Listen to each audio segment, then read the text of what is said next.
Hello friends, कक्षा 10वीं के इस चौथे वीडियो में आप सभी का स्वागत है। आज हम प्रश्नावली 1.2 शुरू करेंगे। अभी तक हमने 1.1 के सारे सवाल हल करके देख लिए हैं, तो आइए इस वीडियो को शुरू करते हैं। 1.2 में हमें अभाज्य गुणनखंड के गुणनफल के रूप में तोड़ना है और HCF और LCM निकालना सीखना है। तो अभी हमको अभाज्य गुणनखंड के गुणनफल ज्ञात करना है।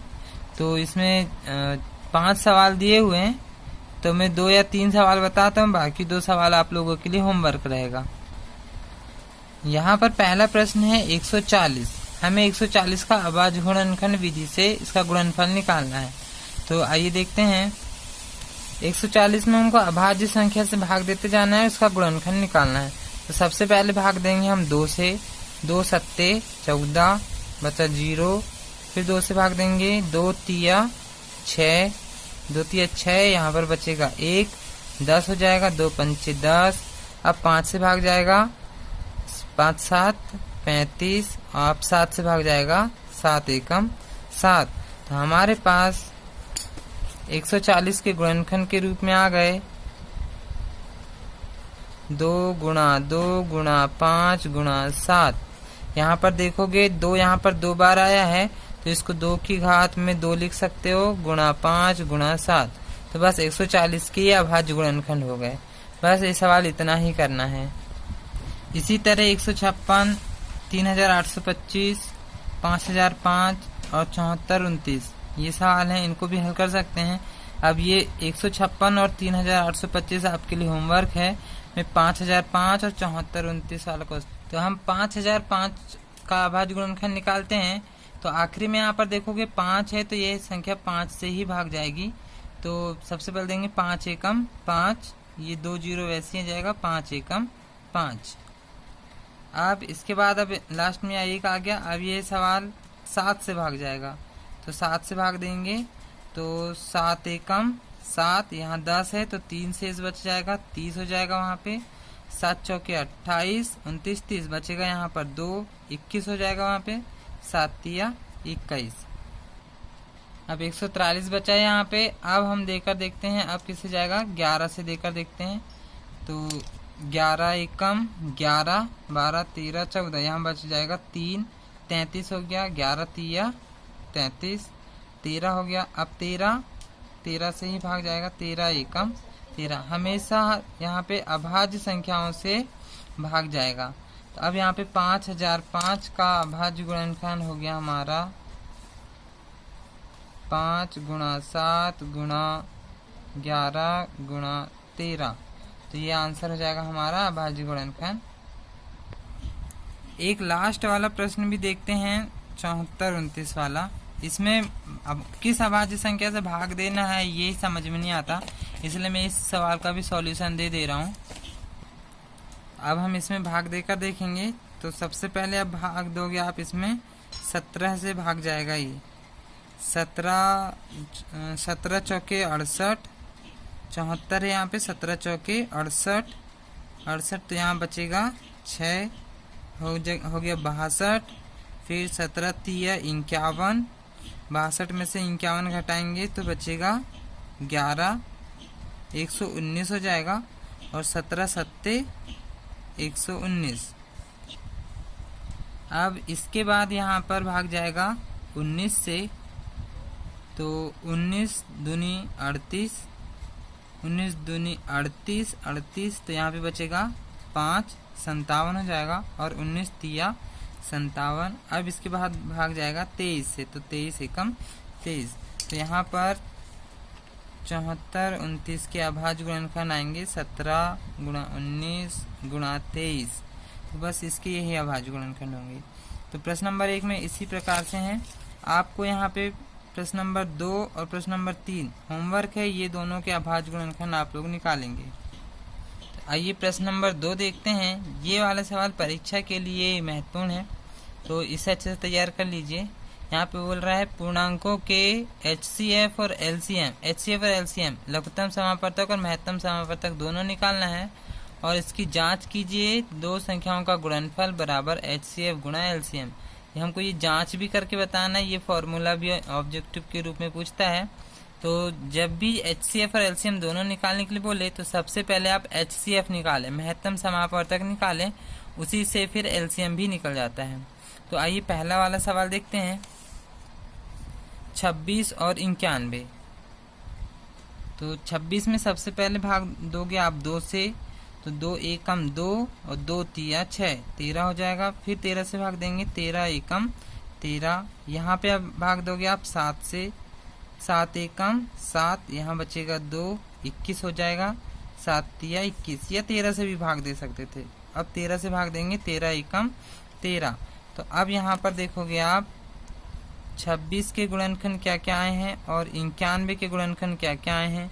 26 के हो गए हमारे 2 गुणा 13 और साथ में 1 भी लिख लेंगे। वैसे 91 में 7 गुणा 13 गुणा 1, तो यहाँ से निकलेगा हमारा एक आंसर HCF। अब यहाँ पर आंसर HCF कैसे देखोगे आप, जो नंबर दोनों जगह समान होंगे। जैसे देखोगे आप यहाँ पर 13 दोनों जगह समान है, एक जब जोड़ी नहीं बनती तब हम 1 को ले लेते हैं, बाकी जगह 1 लेने की जरूरत नहीं है। यदि जहाँ जोड़ी नहीं बनती तो वहाँ 1 ले लेते हैं। यहाँ पर देखोगे आप 13 की जोड़ी बन रही है, तो HCF हो जाएगा यहाँ पर हमारा 13। या यदि 1 लेना हो तो 13 और ये 1, 13 और 1 का गुणा कर दोगे तो 13 ही आएगा। तो HCF हमारा हो जाएगा 13। अब इसके बाद हम निकालेंगे LCM। LCM निकालने के लिए क्या करोगे आप, जिसकी जोड़ी बनती है उसे आप सिर्फ एक ही बार लिखना है। एक की जोड़ी बन रही है, एक को भी लिख दो एक ही बार। जिसकी जोड़ी बन रही है उनको एक एक बार ही लिखना है, बाकी जो बचे हैं उनको भी लिख दो। 13 की जोड़ी बन रही है उसको एक बार लिख दिए, 1 की जोड़ी बनी 1 को भी एक बार लिख दिए। 2 और 7 की जोड़ी नहीं बन रही तो 2 को और 7 को अलग लिख दिए। अब इनका गुणा कर दो, 13 एकम 13, फिर 13 दूनी 26 और 26 सत्ते 182,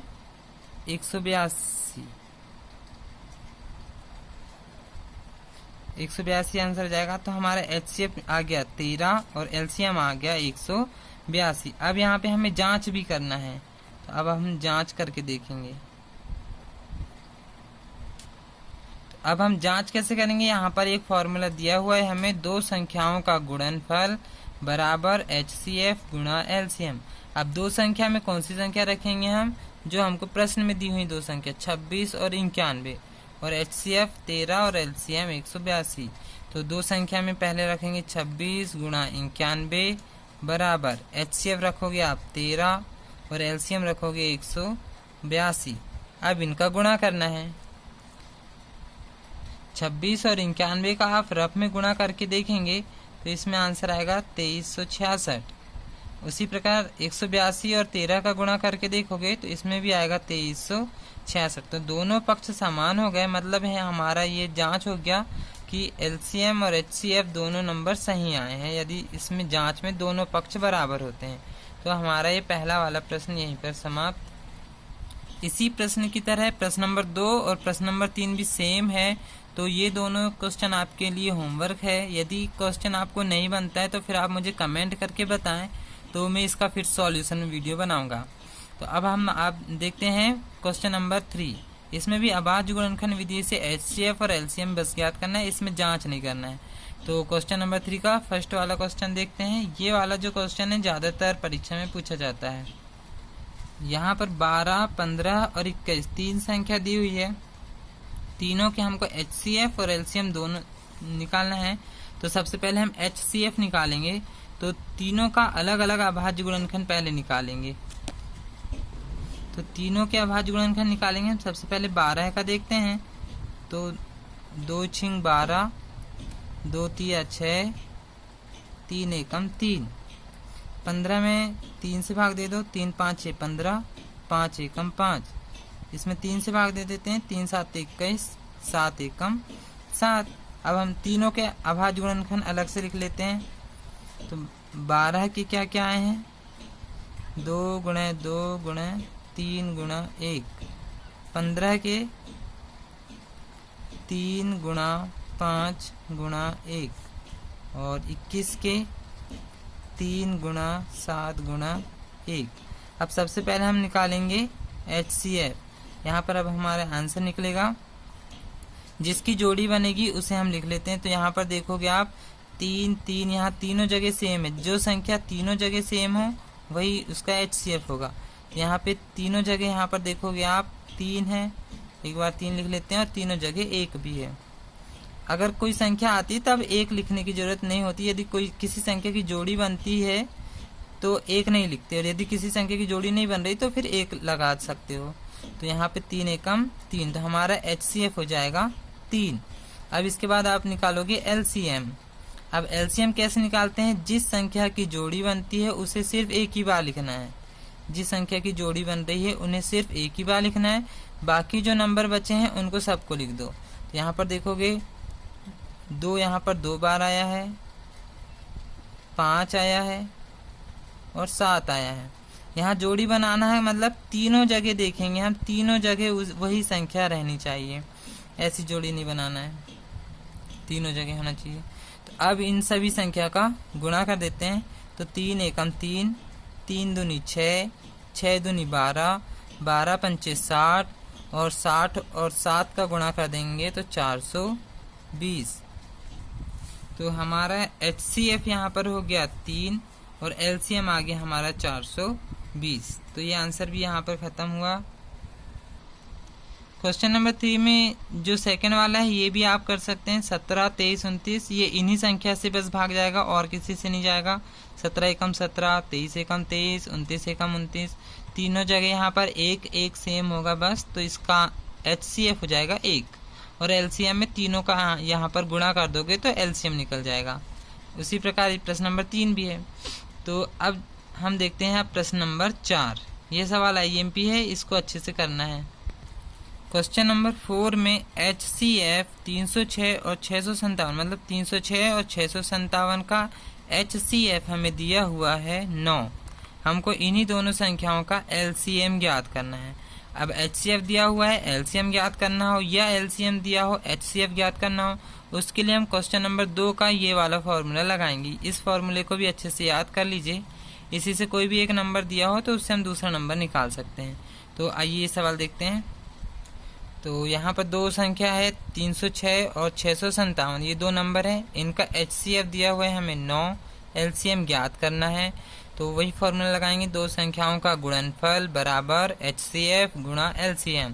तो दो संख्या कौन सी हमारे पास, 306 गुणा 657, दो संख्याओं का गुणनफल बोल रहा है, मतलब गुणा करना है, बराबर HCF की जगह रखेंगे 9 गुणा LCM तो हमें ज्ञात करना है। यहाँ पे ये 9 और LCM गुणा में है तो 9 का पक्षांतर कर देंगे तो गुणा से पक्षांतर होके भाग में जाता है। तो इसका पक्षांतर होके 306 गुणा 657 के भाग में चले जाएगा 9। इस तरफ में क्या रह जाएगा, LCM।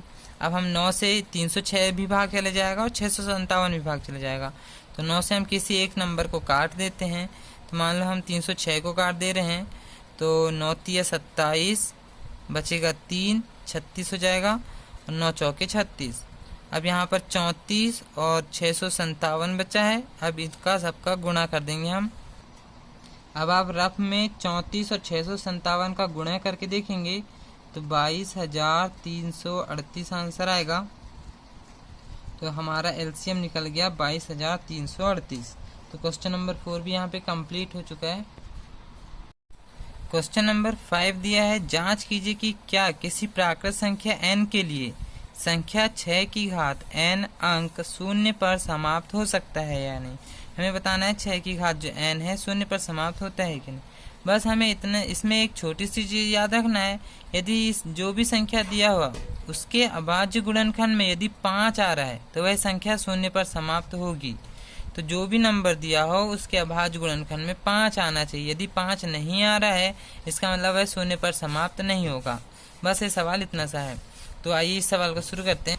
क्वेश्चन नंबर 5 में हमें बस इतना सा लिखना है, किसी प्राकृत संख्या n के लिए 6 की घात n शून्य पर समाप्त होगा यदि उसके अभाज्य गुणनखंड में 5 आए, परंतु 6 की घात n के गुणनखंड में क्या क्या आएगा देखते हैं। 2 गुणा 3, 6 का गुणनखंड होगा 2 तिया 6, 2 गुणा 3 पूरे की घात n। यहाँ पर देखोगे 6 के गुणनखंड में 2 और 3 आ रहा है, 5 तो आ ही नहीं रहा है।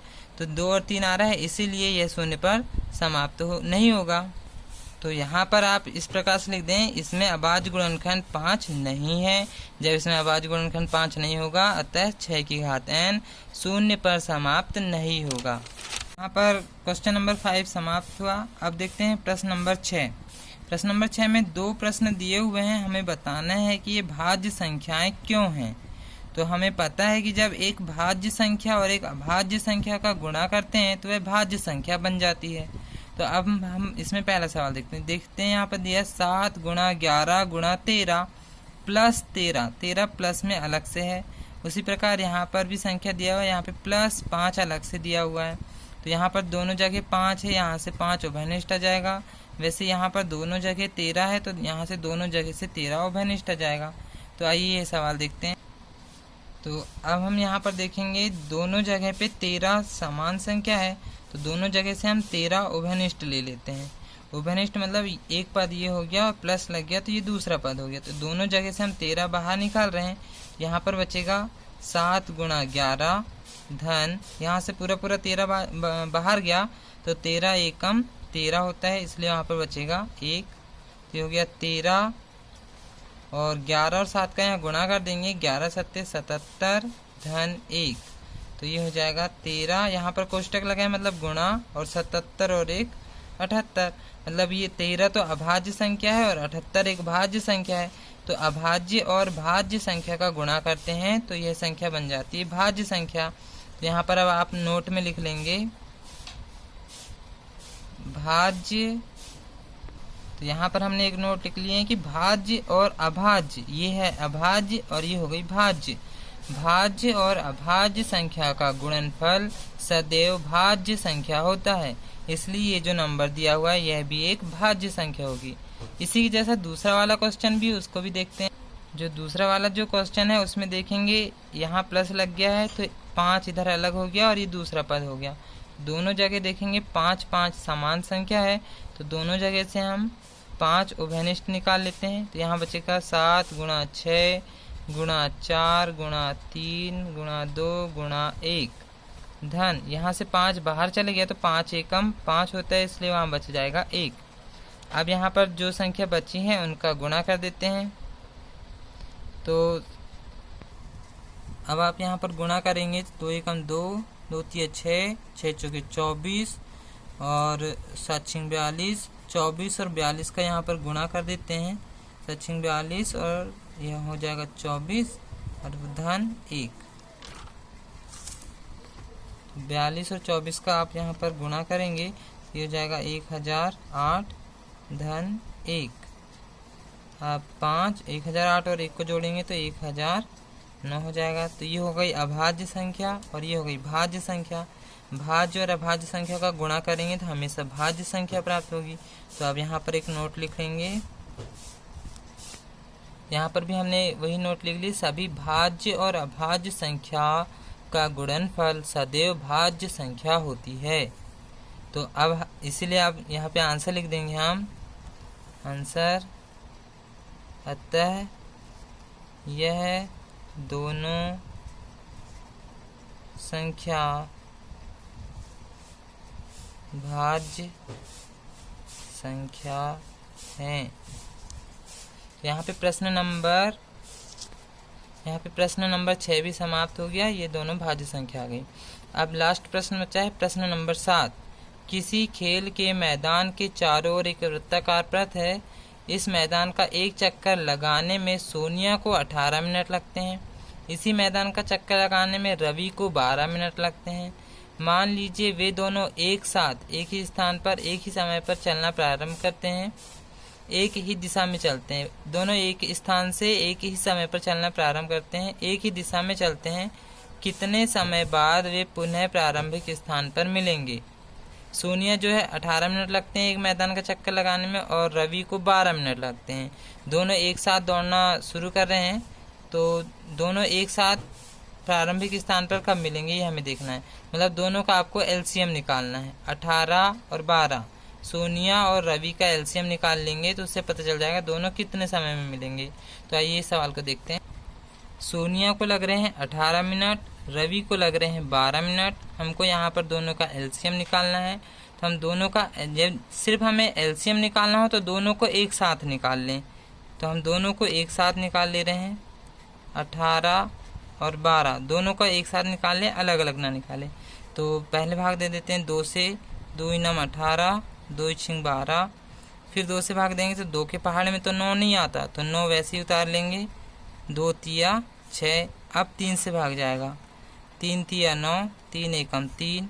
फिर 3 से भाग जाएगा, 3 एकम 3, 1 का 1। 18 और 12 का एलसीएम निकाले तो यहाँ पर देखोगे आप, एलसीएम आया हमारा 2 गुणा 2 गुणा 3 गुणा 3। ये पूरे नंबर को यहाँ पर लिख दिया हमने। अब एक साथ इसका गुणा कर देते हैं, तो 2 दूनी 4, 4 तिया 12 और 12 तिया 36। मतलब कि रवि और सोनिया जो है 36 मिनट के बाद एक साथ एक जगह में आके फिर से एक ही जगह में आके मिलेंगे। तो यहाँ पे प्रश्न नंबर 7 भी यहाँ पे खत्म। अब आप इसके जो एग्जाम्पल दिए हुए हैं उनकी प्रैक्टिस करके देखिए, और जो सवाल नहीं बनता है तो मुझे कमेंट करके बताइए, तो मैं उसका वीडियो बना दूंगा। तो यहाँ पे 1.2 यहाँ पे ख़त्म हो चुका है। तो वीडियो को पूरा देखने के